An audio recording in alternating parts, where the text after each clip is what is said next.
ఇప్పుడైతే నేనైతే జీడి తోటలోకి అయితే వచ్చాను. ఇక్కడైతే ఈత చెట్టు అయితే చాలా పెద్దదిగా పెరిగిపోయింది. జీడి కొమ్మలకైతే అడ్డుగా ఉందని ఈత చెట్టుని అయితే నరుకుతున్నాం. నరికేసిన తర్వాత అయితే మనమైతే ముందుగా అయితే కొమ్మలైతే నరకాలి. ముళ్ళు ఉంటాయి కాబట్టి చాలా జాగ్రత్తగా అయితే కొమ్మలైతే నరకాలి.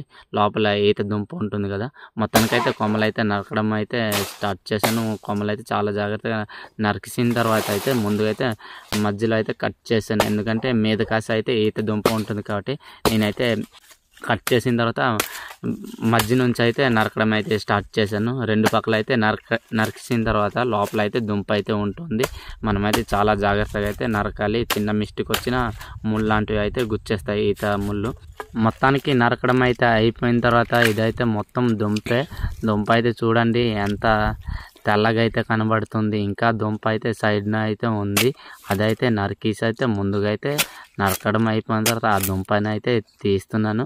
తీయడం అయిపోయిన తర్వాత అయితే ఈ దుంపని అయితే తినడానికి అయితే స్టార్ట్ చేస్తున్నాను. తింటుంటే ఇంకా తినాలనిపిస్తుంది, అంత తీయగా అయితే ఉంది. కానీ ఒక 10 నిమిషాలు దాటిన తర్వాత మనకి తినాలనిపించదు, ఎందుకంటే చేదుగా అయిపోద్ది.